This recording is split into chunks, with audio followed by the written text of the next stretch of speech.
Assalamu alaikum wa rahmatullahi wa barakatuh. Alhamdulillah, in the second part, we're talking about النافية للجنس.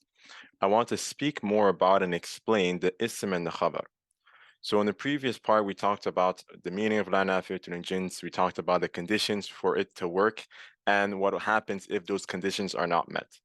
But now I want to talk a bit about its ism, because its ism is a bit interesting also. And I also want to talk about the khabar of لا نافية للجنس. So let's start with the different types of isms that لا النافية للجنس can have. So أنواع اسمها, the different types of ism that it can have are three. Its ism can either be mufrad, and mufrad here does not mean the opposite of plural, but rather it means that it's not mudaf and it's not shabihun mudaf. So it's just one singular word. It's just one word. It's not connected to anything else. That's what mufrad here means. Because the word mufrad in grammar can sometimes be used to mean the opposite of a jama', the opposite of the plural form, but it can also sometimes mean the opposite of a jumla and the opposite of a word that is mudaf, like in this context here. So when I say mufrad, it means that the ism is coming not as a mudaf and not as a shabih mudaf, but rather just coming as one singular noun. So we're going to talk about mufrad, then we're going to talk about mudaf, then I'm going to explain what shabih mudaf is, because this is something that most people probably have not probably heard about before.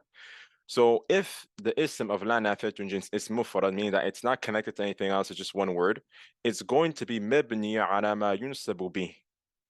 Its ism is actually going to be mabni on what that ism would usually be mansub with. So for a singular noun like rajul, it will be one fatha. So it's going to be mabni on one fatha. But for example, if we're talking about two men and I want to say there isn't two men inside the house, I would say la rajulayni fi dar. Because obviously the sign of the dual form being mansub is the ya. So that's what's meant here by mamliyun ala ma yunsabu bi. The mufrad singular noun, if it's coming as the ism nafiyatun jins, is going to be mabni on what it would usually be mansub for. So for the dual, it's a ya, right? For the Jam'u Mudhakkar Salim, it will be a ya, also muslimina. And then obviously for the singular noun, just like a rajul or a mar'atun or whatever the case may be, it would be one fatha.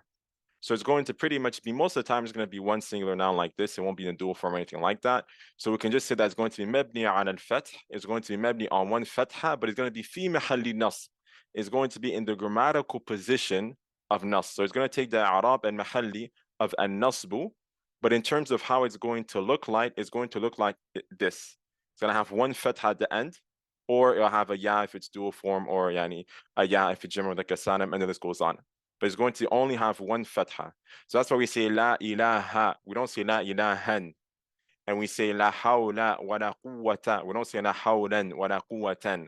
And we say la rajula fi dar. Why? Because in all these scenarios I just mentioned, the word is actually mabni on one fatha, but it's fi mahalli nasb. It's in the grammatical position of nasb. Okay? So that's the majority of the case. The ismu of la nafiyatun jins is going to be like this. The second scenario is that it's mudaf. يعني the لا نافية جنس is mudaf, or the اسم لا نافية جنس عفوا is mudaf, and in this case it's just going to be mansub.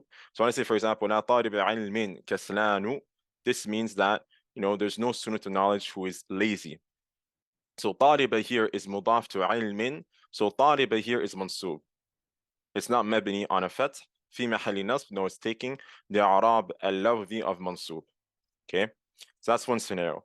The third scenario, which gets a bit complicated, is shabihun mudaf. Shabihun mudaf is a noun that seems to be mudaf, but it's not mudaf.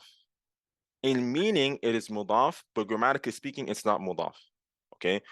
As I say here, الاسم الذي تأتي بعد كلمة وشبه جملة تتم معناه أو تعطيه معنى الإضافة. To roughly translate this, pretty much shabihun mudaf is a noun that's coming in a sentence, and it's followed by another word, and that other word is completing its meaning as if it was a mudaf ilayh. Okay, an example here, inshallah, will make it clear. I say la sani'an al-ma'ruf madhmum. Sani' is someone who does something, so there's no one who does ma'ruf that is madhmum, that is disliked, that is hated. Okay, so sani' here is shabih al-mudaf. It's not mudaf to ma'ruf, but in meaning it is pretty much, right? Sani' al-ma'ruf would be translated as doer of good. Sani' al-ma'ruf would also be translated as doer of good. Why would someone speak like this and use a shabih al-mudaf and not mudaf? And why not just make it mudaf for real? That's another discussion. So لا صانعا المعروف مذموم صانعا here is شبيح المضاف, so it's mansub. So it's mansub with two fathas, and it's not mabni on one fatha or anything like that. So these are the three different possibilities for the ism la nafiyatu in jins. Obviously, most of the time it's going to be mufrad, and it's going to be just a regular noun. It's not going to be dual or jama', so it's going to be mabni on a fatha, and it's going to be fi mahali nasb. Or the second scenario is usually is going to be mudaf, like la tadwa al min kaslanu. This scenario here is very rare. So that is the discussion concerning the ism. Okay, now I talked about the khabar of la nafiyatu in jins and how it can come. So أنواع خبرها, the different types of khabar that it can have. It can sometimes be mahdhuf. The khabar of la nafiyatu in jins can sometimes be mahdhuf, meaning that it's hidden, it's not seen, it's dropped. مقدر يعني. So for example, when we say la ilaha illallah, the khabar of la nafiyatu in jins is hidden. La nafiyatu in jins, ilaha is its ism, but where's the khabar? It's not Allah, it's hidden here. And the taqdir, the assumption is La ilaha ma'abudun. There's no God, ma'abudun, that is worshipped bihaqqin, while deserving it, illallah, except for Allah subhanahu wa ta'ala.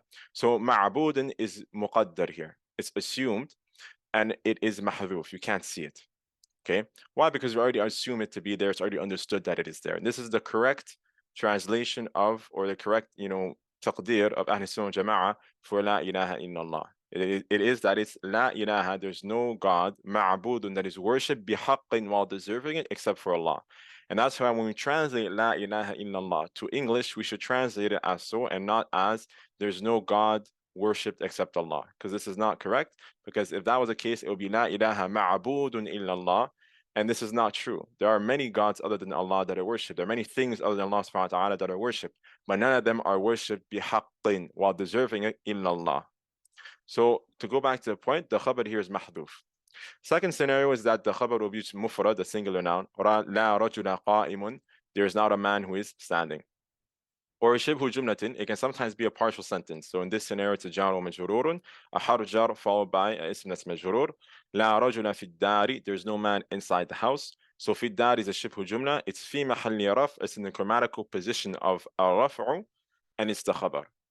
And it is the khabar. So it's taking al-i'rab and mahalli. The last scenario is that it's an entire sentence. So for example, we say la rajula su'in yu'ashar.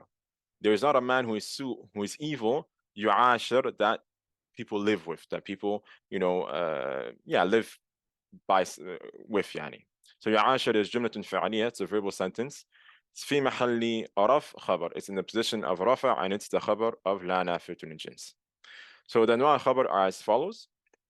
So with this, we've covered the different types of isms that the la nafiyatun in jins can have.